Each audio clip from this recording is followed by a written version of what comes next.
Hi అండి, welcome back to happy recipes. నేను మీ స్వప్నని. ఈరోజు వీడియోలో హోలీ స్పెషల్ ఇంట్లోనే హెల్తీగా ఇలా కలాకండ్ చేయండి. చాలా బాగుంటుంది. సేమ్ మనం స్వీట్ షాప్లో ఎలా అయితే ఉంటుందో అలా ఉంటుంది. కాబట్టి ఈ పండగకి ఇంట్లోనే పాలపొడి ఒక్కటి తెచ్చుకొని ఇంట్లోనే ఇలా సింపుల్గా చేసేసేయండి. నోట్లో పెట్టుకుంటే ఇట్టే కరిగిపోతుంది. అలాగే మనం ఇంట్లో చేసుకున్నాం కాబట్టి హెల్తీగా కూడా ఉంటుంది. చూస్తేనే తెలిసిపోతుంది కదా ఎంత పర్ఫెక్ట్గా వచ్చిందో. ఇంకెందుకండి ఆలస్యం, లేట్ చేయకుండా ప్రాసెస్ ఏంటనేది వీడియోలోకి వెళ్ళి చూసేయండి. ముందుగా స్వీట్ ప్రిపేర్ చేసుకోవడం కోసం అడుగు మందంగా ఉండే ప్యాన్ తీసుకోండి. మీరు స్టీల్ అయినా పర్వాలేదు, ఇలా నాన్ స్టిక్ తీసుకున్నా పర్వాలేదు, కానీ అడుగు మాత్రం మందంగా ఉండాలి. ఇప్పుడు దాంట్లోకి 2.5 కప్పుల పాల పౌడర్ వేసుకుంటున్నాను. మిల్క్ పౌడర్ ఏ బ్రాండ్ అయినా పర్వాలేదండి.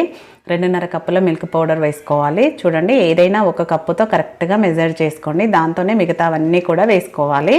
అలాగే అదే కప్పుతో 1/2 కప్పు పంచదార వేసుకుంటున్నాను. నెక్స్ట్ 1 కప్పు పాలు, పచ్చిపాలు తీసుకోవాలండి. కాచి చల్లార్చినవి కాదు, పచ్చిపాలే వేసుకోవాలి. వెన్న ఉంటుంది కదా పాలల్లో, సో అందుకని పచ్చిపాలే వేసుకోవాలి. అలాగే 1/4 కప్పు నెయ్యి వేసుకోవాలి. ఇలా వీటన్నిటిని వేసుకున్నాక ఒకసారి మొత్తం అంతా ఉండలు లేకుండా నీట్గా కలుపుకోవాలి. ఇలా విస్కర్తో కలుపుకోండి, ఉండలు అనేది లేకుండా నీట్గా కలిసిపోతుంది. ఇలా మొత్తం బాగా కలుపుకున్నాక మనకు కన్సిస్టెన్సీ అనేది తెలిసిపోతుంది. ఎక్కడ ఉండలు లేకుండా నీట్గా కలుపుకున్నాక చూడండి, ఇలా సైడ్లు కూడా ఏమీ లేకుండా నీట్గా కలుపుకుంటే ఈ విధంగా వస్తుందన్నమాట. ఇప్పుడు పూర్తిగా కలిసిపోయింది కదా, ఉండలు లేకుండా మిల్క్ పౌడర్ కూడా. ఇప్పుడు దీనిపైన స్టవ్ పైన పెట్టేసుకొని లో ఫ్లేమ్లోనే దీన్ని ఉడికించుకోవాలి. మీరు కొంచెం ఫ్లేమ్ పెద్దగా పెట్టినా అడుగుకు మాడిపోతుంది, కాబట్టి పాల పౌడర్ కదా తొందరగా మాడిపోతుంది. సో అందుకని లో ఫ్లేమ్లోనే దగ్గరే ఉండి కలుపుకుంటూ ఉడికించుకోవాలి. దీనికి ఎక్కువ టైం కూడా పట్టదండి. 10 నిమిషాల్లో మనకు స్వీట్ అనేది రెడీ అయిపోతుంది. చాలా సింపుల్గా అయిపోతుంది. మీరు ఇలా కలుపుతూ ఉండగానే దగ్గర పడుతూ ఉంది. చూడండి, నేను స్టేజీలుగా చూపిస్తున్నాను. ఇలా దగ్గర పడుతున్న కొద్దీ ఇలా ఉంటుంది. ఈ కలాకండ్ చేయాలంటే చాలా మందికి పెద్ద పని అనుకుంటారండి. పాలను విరగొట్టడం చేయడానికి ఎక్కువ ప్రాసెస్ ఉంటుంది అనుకుంటారు. టైం కూడా ఎక్కువ పడుతుంది పాలతో చేస్తే. ఇలా పాల పౌడర్తో కనుక చేశారంటే మనకు ఎక్కువ టైం పట్టదండి. 10 నిమిషాల్లో రెడీ అయిపోతుంది స్వీటు. ఇలా కొంచెం దగ్గర పడ్డాక నెక్స్ట్ దీంట్లోకి ఇలాచీ పొడి వేసుకున్నానండి. అది వీడియో క్లిప్ మిస్ అయింది. 1 టీ స్పూన్ ఇలాచీ పొడి వేసుకొని చూడండి, ఇలా కలుపుతూ ఉండగానే ఈ విధంగా రావాలన్నమాట. ఇలా ప్యాన్ నుంచి సపరేట్ అయితే మనకు ఆల్మోస్ట్ స్వీట్ రెడీ అయిపోయినట్టే. ఇప్పుడు స్టవ్ ఆఫ్ చేసేసుకోవాలి. ఆఫ్ చేసుకొని నేను ఇక్కడ కేక్ బౌల్ తీసుకున్నానండి. దీనికి కొంచెం నెయ్యి అప్లై చేసుకోవాలి.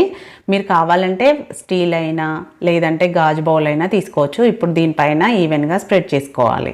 ప్యాచులతో ఈ విధంగా ఈవెన్గా స్ప్రెడ్ చేసుకున్నాక దీన్ని కంప్లీట్గా చల్లారనివ్వాలి. దీనిపైన మూత పెట్టేసి మీరు కావాలంటే దీనిపైన కొంచెం డ్రై ఫ్రూట్స్ కూడా వేసుకోవచ్చు. ఇప్పుడే నేనైతే ఇప్పుడు వేయట్లేదండి, లాస్ట్లో వేసుకుందామని.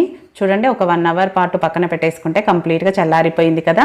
ఇప్పుడు దీన్ని మనం ప్యాన్ నుంచి ఈజీగా సపరేట్ చేసుకోవచ్చు. ఫస్ట్ చాక్తో ఇలా సైడ్లంతా తీసేసుకోవాలి.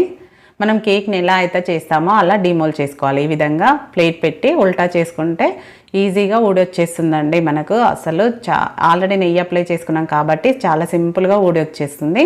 ఇప్పుడు ఈ విధంగా వచ్చిన దీన్ని మనము నచ్చిన సైజులో పీసెస్గా కట్ చేసుకోవచ్చు. నేనైతే ఇక్కడ స్క్వేర్ షేప్లోనే కట్ చేసుకుంటున్నానండి. మీరు కావాలంటే మీకు నచ్చిన షేప్లో కట్ చేసుకోవచ్చు. కట్ చేసుకోవడం కూడా చాలా ఈజీగా ఉంటుంది. చాకుకి కొంచెం నెయ్యి కానీ ఆయిల్ కానీ అప్లై చేసుకొని కట్ చేసుకోండి, చాలా ఈజీగా కట్ అవుతుంది. చూసారు కదండి, ఎంత సింపుల్గా అయిపోయిందో కలాకండ్. పాలపొడి ఒక్కటి తెచ్చుకున్నారంటే ఈ హోలీ పండగకి ఇంట్లోనే హెల్తీగా చేసేసుకొని కడుపు నిండా తినేయచ్చు.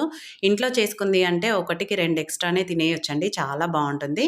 చూస్తుంటేనే తెలిసిపోతుంది కదా మీకు ఎంత పర్ఫెక్ట్గా వచ్చిందో. మీరు కావాలంటే ఇలానే సర్వ్ చేయొచ్చు. నేనైతే దీనిపైన కొన్ని డ్రై ఫ్రూట్స్ని సన్నగా కట్ చేసుకొని వేసుకుంటున్నానండి. ఇది కూడా మీకు నచ్చితే వేసుకోండి, లేదంటే వేసుకోకపోయినా డైరెక్ట్ అలానే తిన్నా బాగుంటుంది. మీరు ఫ్రిడ్జ్లో పెట్టుకుంటే కనుక వారం 10 రోజులు ఉంటుందండి. బయట అయితే 4-5 రోజులు ఉంటుంది. అస్సలు పాడవదు. డెఫినెట్గా ట్రై చేయండి. ట్రై చేశాక మీకు ఎలా కుదిరిందో కూడా ఫీడ్బ్యాక్ పెట్టండి. అలాగే నచ్చిందా వీడియో? నచ్చితే లైక్ చేయండి. మీ ఫ్రెండ్స్, రిలేటివ్స్తో షేర్ చేసుకోండి. మరిన్ని టేస్టీ యమ్మీ రెసిపీస్ కోసం మన ఛానల్ని సబ్స్క్రైబ్ చేసుకోవడం మాత్రం మర్చిపోకండి. అలాగే హైప్ కూడా ఇవ్వండి. Thank you for watching. మరో మంచి వీడియోతో మళ్ళీ మీట్ అవుదాం.